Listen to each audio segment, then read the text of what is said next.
Students हम बात करेंगे एक्सट्रैक्शन ऑफ सल्फर की। हम देखेंगे कि सल्फर को कैसे एक्सट्रैक्ट किया जा सकता है। हम देखते हैं कि सल्फर के डिफरेंट सल्फर जो है इसके जखीरा मौजूद होता है ज़ेर ज़मीन, ठीक है। जिस तरह यहाँ पर भी नजर आ रहा है कि सल्फर का डिपॉजिट जो है वो मौजूद है, ठीक है ना। यहाँ पे सल्फर का डिपॉजिट मौजूद है, लेकिन उसको एक्सट्रैक्ट कैसे किया जाए, उसको कैसे निकाल लिया जाए, ठीक है। सल्फर के डिपॉजिट को कैसे निकाल लिया जाए, तो उसके लिए हम देखते हैं कि यहाँ पे क्या मेथड इस्तेमाल होता है। हम देख लेते हैं कि सबसे पहले जो मेथड इस्तेमाल होता है उसको हम कहते हैं फ्रेश मेथड, ठीक है। इसको हम कहते हैं फ्रेश मेथड, ठीक है। फ्रेश की स्पेलिंग हम ठीक कर लेते हैं, FRASCH, फ्रेश मेथड, ठीक है। अब इसके थ्रू क्या हम करते हैं ये भी हम देख लेते हैं कि जिस तरह यहाँ पर ये हमारे पास अपरेटस सारा बना हुआ है, हम इसके थ्रू ही देखते हैं। 3 पाइप्स होते हैं। एक बहुत चौड़ा सा हमें पाइप नजर आ रहा है, इसको हम कहते हैं आउटर पाइप। उसके अंदर से एक और पाइप जा रहा होता है, उसको हम कहते हैं सेंटर पाइप, ठीक है। फिर बीच में से एक जो है वो सबसे कम हम कहते हैं कि चौड़ाई का पाइप जा रहा होता है, उसको हम कहते हैं इनर मोस्ट पाइप, ठीक है ना। अब हम लिखते हैं कि जो हमारे पास आउटर मोस्ट पाइप होता है, ठीक है। यहाँ पर सबसे पहले हम आउटर मोस्ट पाइप की बात लिखते हैं कि इसका हमारे पास जो प्रोसीजर होता है, जो मेथड होता है वो बहुत सिंपल होता है। और वो ये होता है कि जो आउटर मोस्ट पाइप है इसकी हम जो है उसकी चौड़ाई देखें तो वो क्या होती है 20 सेंटीमीटर, ठीक है। उसके बाद हमारे पास आ जाता है कौन सा पाइप है, सेंटर पाइप, ठीक है। तो अब हम लिखते हैं कि centre pipe, centre pipe, PIPE, centre pipe, ठीक है। अब सेंटर पाइप में क्या होता है, सेंटर पाइप की हम देख लेते हैं, इसकी चौड़ाई होती है 10 सेंटीमीटर, ठीक है। ये हमने लिख दिया 10 सेंटीमीटर, ठीक है। और उससे कम जो होती है वो किसकी होती है, उसकी होती है इनर मोस्ट पाइप की, जो इससे भी कम होती है, ठीक है।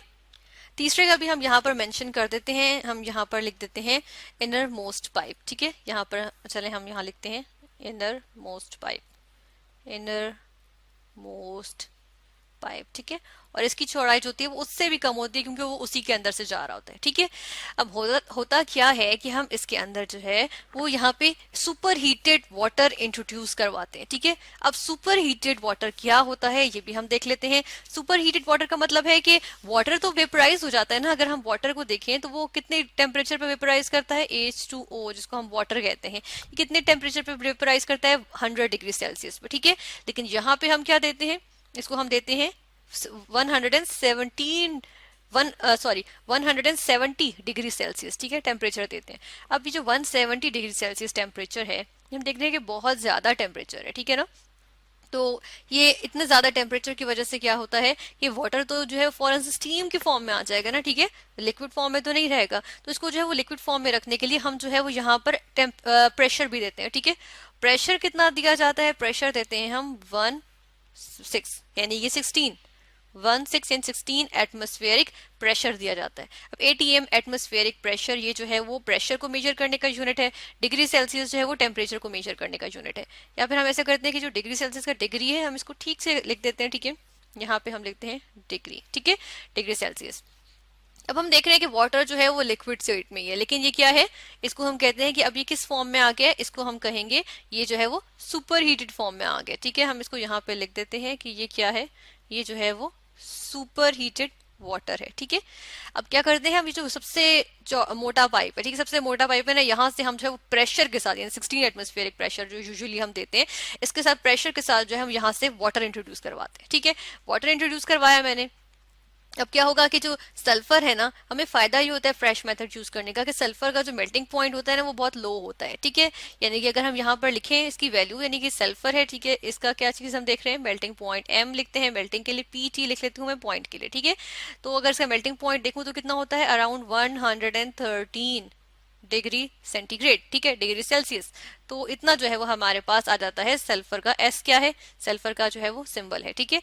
इतना ज्यादा हमारे पास इसका मतलब इतना ज्यादा नहीं है, ठीक है ना। अगर सॉलिड के लिहाज से देखें तो उसका इतना ज्यादा जो है वो टेम्परेचर नहीं है। और हमने जो सुपर हीटेड वाटर यूज किया है तो जब वो जाएगा तो डेफिनेटली सल्फर क्या होगा, मेल्ट हो जाएगा, ठीक है ना। तो क्या हो रहा है कि जब वाटर यहाँ पर जो है वो नीचे प्रेशर के साथ जा रहा है जो सुपर हीटेड है, यानी कि 170 डिग्री सेल्सियस पे टेम्परेचर पे हीट हुआ हुआ है, ठीक है। जब वो नीचे गया तो क्या होगा, सल्फर के साथ अब वो मिक्स तो नहीं हो सकता क्योंकि वाटर तो सल्फर में सॉल्युबल नहीं होता, लेकिन सल्फर इतनी हीट की वजह से क्या होता है, मेल्ट हो जाता है। फिर हम क्या करते हैं, ये जो हमारे पास दूसरा पाइप है यानी कि सेंटर पाइप, अब सेंटर पाइप से हम क्या चीज डालते हैं, यहाँ से हम जो है वो पास करेंगे, इधर से हमने पास किया हॉट कंप्रेस्ड एयर, ठीक है। ये जो हमारे पास जो बिल्कुल बीच का पाइप है ना, ठीक है, ये हमारे पास सॉरी इनर मोस्ट पाइप जो है ना, ये जो इनर मोस्ट पाइप है, यहाँ से हम क्या डालेंगे, कंप्रेस्ड एयर डालेंगे, ठीक है। वो भी हॉट हुई होगी, जाहिर सी बात है, अगर कोल्ड डालेंगे तो क्या हो सकता है, जो मोल्टन सल्फर आ गई है, अब वो जो है वो दोबारा से क्या हो सकती है, कोल्ड हो सकती है, ठीक है, सॉलिड हो सकती है। तो यहाँ से हमने हॉट कंप्रेस्ड एयर जब डाली तो प्रेशर जब हमने कंप्रेस्ड एयर मतलब प्रेशर लगाएगी, ठीक है ना, नीचे जाएगी, प्रेशर लगाएगी, प्रेशर के नतीजे में क्या होगा, अब यहाँ से भी प्रेशर आ रहा है इस आउटर मोस्ट वाली से, और ऊपर से यहाँ से भी प्रेशर आ रहा है, ठीक है। आउटर मोस्ट की वजह से क्या हो रहा है कि प्रेशर की वजह से सल्फर मेल्ट हो रहा है, और इनर मोस्ट की वजह से क्या हो रहा है, सल्फर पे दबाव पड़ रहा है, ठीक है ना। ये मोल्टन जो सल्फर है इस पे दबाव की वजह से क्या होगा, जो सेंटर वाली पाइप है ना, इसमें से मोल्टन सल्फर जो है और वाटर के साथ मिक्सचर जो बना हुआ है इसका, ठीक है ना। अब मिक्सचर ही बना हुआ है ना, सोल्यूशन तो नहीं बन सकता क्योंकि सल्फर जो है वो वाटर में सॉल्युबल नहीं होता, ठीक है। तो इसमें जो है वो मिक्सचर जो है वो यहाँ से निकल आता है, ठीक है, प्रेशर के साथ जो है वो यहाँ से निकल आता है। एज ए रिजल्ट क्या होता है कि हम देखते हैं कि जेरे जमीन जो सल्फर के डिपॉजिट से हमने क्या किया, सल्फर को एक्सट्रैक्ट कर लिया, ठीक है। इस तरह से हम जो है वो सल्फर को एक्सट्रैक्ट कर लेते हैं। हमने यहाँ से जो है वो मोल्टन सल्फर जो है वाटर के मिक्सचर के साथ हम, ठीक है ना, हम कह रहे हैं कि मिक्सचर के साथ, ठीक है ना, मिक्सचर जो है वाटर और सल्फर का मिक्सचर जो है उसको हमने यहाँ से निकाल लिया, ठीक है। और इस तरह से हमारे पास क्या हो गई, एक्सट्रैक्शन ऑफ सल्फर, जो कि हम देख रहे हैं कि क्या है, फ्रेश मेथड के थ्रू, ठीक है, फ्रेश मेथड जो हमारे पास आ गया, ठीक है। अब हम इसकी यहाँ पे एनिमेशन देख लेते हैं, ठीक है, हम इसमें देख लेते हैं कि किस तरह से ये प्रोसीजर होता है। ये हमारे पास फ्रेश मेथड के आ गए, ये पाइप्स लगे हुए, ठीक है, इसका ये आउटर मोस्ट पाइप, ये 3 इसके पाइप्स आ गए, ठीक है। अब क्या होता है, और नीचे यहाँ पे सल्फर का जो है वो डिपॉजिट मौजूद है, हमने ये पाइप्स लगाए, ठीक है, और इस सल्फर के डिपॉजिट जेर जमीन मौजूद है। सुपर हीटेड वाटर हमने जो, अब देखें आउटर मोस्ट जो था ना हमारे पाइप सबसे मोटा वाला, वहां से हमने सुपर हीटेड वाटर डाला, ठीक है। ये सुपर हीटेड वाटर डाला, सल्फर नीचे क्या हो गया, मेल्ट हो गया, ये सारा क्या हो गया, ये सल्फर मेल्ट हो रहा है, ठीक है ना, ये सल्फर मेल्ट हो गया।